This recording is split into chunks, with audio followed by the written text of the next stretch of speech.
महाकुंभ का इतिहास और बहुजन समाज पर प्रभाव। नमस्कार, जय भीम दोस्तों। आपका स्वागत है RDM स्टोरी चैनल पर।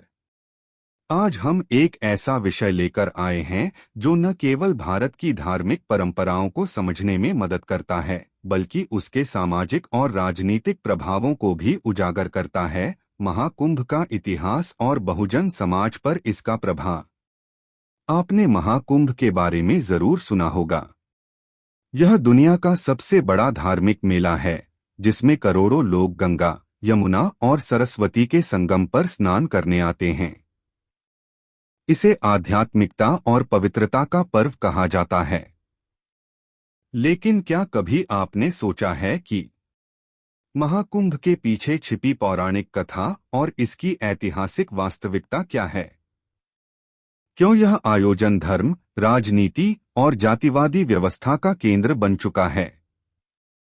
क्या यह पर्व वंचित वर्गों के लिए समान अवसर प्रदान करता है या केवल सत्ता और शक्ति का प्रतीक है? इस वीडियो में हम महाकुंभ के पौराणिक और ऐतिहासिक स्रोतों का विश्लेषण करेंगे। हम बहुजन समाज पर इसके गहरे प्रभाव को समझेंगे और देखेंगे कि कैसे डॉक्टर भीमराव आम्बेडकर ने इस तरह के आयोजनों की आलोचना की और समाज में समानता स्थापित करने की बात कही। तो अगर आप भी उन छिपी हुई सच्चाइयों और सवालों को जानना चाहते हैं जो शायद ही कभी उठाए जाते हैं, तो इस वीडियो को पूरा जरूर देखें। हम आपको महाकुंभ की वास्तविकता और बहुजन समाज की कहानी से परिचित कराएंगे। पहला खंड, महाकुंभ का पौराणिक और ऐतिहासिक स्रोत। पौराणिक कथा का विश्लेषण। महाकुंभ के आयोजन को समुद्र मंथन की कथा से जोड़ा जाता है। पुराणों के अनुसार देवताओं और दानवों के बीच अमृत कलश के लिए युद्ध हुआ। मंथन के दौरान अमृत की कुछ बूंदें 4 स्थानों प्रयागराज, हरिद्वार, उज्जैन और नासिक पर गिरीं और इन्हीं स्थानों पर कुंभ मेले का आयोजन होता है। लेकिन हमें यह सवाल करना चाहिए, क्या यह कथा वाकई ऐतिहासिक है या ब्राह्मणवादी कल्पनाओं का परिणाम? इस आयोजन के पीछे की वास्तविक शक्ति संरचनाएं और जातिगत राजनीति क्या रही हैं? ऐतिहासिक संदर्भ। महाकुंभ का पहला ऐतिहासिक उल्लेख हर्षवर्धन के शासनकाल 7वीं शताब्दी में मिलता है। चीनी यात्री ह्वेनसांग ने अपने यात्रा वृतांत में इस आयोजन का उल्लेख किया। मुगल काल में भी कुंभ मेले का राजनीतिक महत्व रहा है। दूसरा खंड, महाकुंभ और ब्राह्मणवादी वर्चस्व। महाकुंभ का धार्मिक एजेंडा। महाकुंभ में विभिन्न साधु संतों और अखाड़ों का जमावड़ा होता है। यह आयोजन धार्मिक वर्चस्व और ब्राह्मणवादी श्रेष्ठता को स्थापित करने का एक बड़ा माध्यम बन गया है। शुद्धता और पवित्रता के नाम पर जातीय भेदभाव यहाँ खुलेआम दिखता है। दलितों, ओबीसी और आदिवासी समुदायों को इसमें शामिल होने के अवसर सीमित मिलते हैं। गंगा और पवित्रता की अवधारणा। गंगा स्नान को पापों से मुक्ति का मार्ग बताया जाता है, लेकिन यह पवित्रता और अशुद्धता की ब्राह्मणवादी अवधारणा को मजबूत करता है। डॉक्टर आम्बेडकर ने ऐसे धार्मिक आयोजनों की आलोचना करते हुए कहा था कि जल और शुद्धि के मिथकों का उपयोग दलितों को सामाजिक रूप से नीचा दिखाने के लिए किया जाता है। तीसरा खंड, बहुजन समाज का महाकुंभ में स्थान तथा दलितों और पिछड़े वर्गों के अनुभव। महाकुंभ में बहुजन समाज को हमेशा हाशिए पर रखा गया है। कई जगहों पर दलितों को मंदिरों और प्रमुख स्थानों में प्रवेश से रोका गया। साधु संतों के प्रमुख अखाड़ों में दलितों और पिछड़े वर्गों की भागीदारी नगण्य है। महिलाओं और बहुजन संतों की भूमिका। महिला संतों और बहुजन साधुओं को दूसरे दर्जे का स्थान दिया जाता है। संत रविदास, कबीर और अन्य बहुजन संतों के विचारों को कुंभ मेले में कभी प्रमुखता नहीं दी गई। चौथा खंड, डॉक्टर आम्बेडकर और धार्मिक आयोजन। डॉक्टर आम्बेडकर की आलोचना।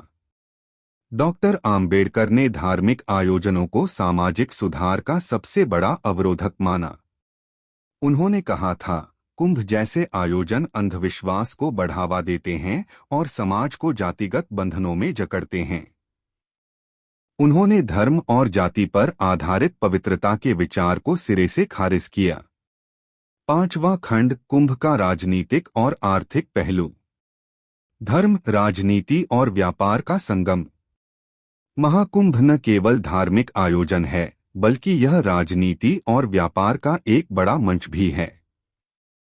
यहाँ पर धर्म के नाम पर बड़े पैमाने पर आर्थिक लेन देन होता है। धार्मिक संस्थाएं और राजनीतिक दल इस आयोजन का उपयोग अपनी शक्ति बढ़ाने के लिए करते हैं। सरकारी संसाधनों का उपयोग। कुंभ मेले में सरकारी धन और संसाधनों का भारी उपयोग होता है, लेकिन इसका लाभ वंचित समाज को नहीं मिलता। निष्कर्ष। दोस्तों, आज हमने महाकुंभ के इतिहास और बहुजन समाज पर इसके प्रभाव की गहराई से चर्चा की। हमने देखा कि महाकुंभ का पौराणिक स्रोत समुद्र मंथन की कथा से जुड़ा हुआ है, लेकिन यह कथा केवल धार्मिक आख्यान नहीं है, बल्कि सत्ता, शक्ति और संसाधनों के संघर्ष का प्रतीक है। धर्म और जातिगत वर्चस्व को मजबूत करने के लिए पवित्रता और अशुद्धता की अवधारणाओं का निर्माण किया गया। कैसे बहुजन समाज, दलित और पिछड़े वर्ग इस आयोजन में हाशिए पर रखे गए। महाकुंभ एक राजनीतिक और आर्थिक शक्ति केंद्र बन गया है, जिसमें साधु संतों से लेकर राजनीतिक दलों तक की भूमिका होती है। डॉक्टर आम्बेडकर ने ऐसे धार्मिक आयोजनों की आलोचना करते हुए इसे सामाजिक समानता के लिए बाधक बताया था। महाकुंभ सिर्फ एक धार्मिक आयोजन नहीं है, यह एक ऐसा मंच है जहां धार्मिकता के नाम पर सामाजिक अन्याय और भेदभाव के विचारों को मजबूत किया गया है। अगर हमें एक समान और न्यायपूर्ण समाज बनाना है, तो हमें डॉक्टर आम्बेडकर के विचारों को समझना और अपनाना होगा। इस वीडियो का उद्देश्य महाकुंभ से जुड़ी उन सच्चाइयों को उजागर करना था, जिन पर आमतौर पर चर्चा नहीं होती। अगर यह वीडियो आपको सोचने पर मजबूर करता है, सवाल उठाने के लिए प्रेरित करता है, तो इसे जरूर लाइक करें, अपने दोस्तों के साथ शेयर करें और ARDM स्टोरी चैनल को सब्सक्राइब करें।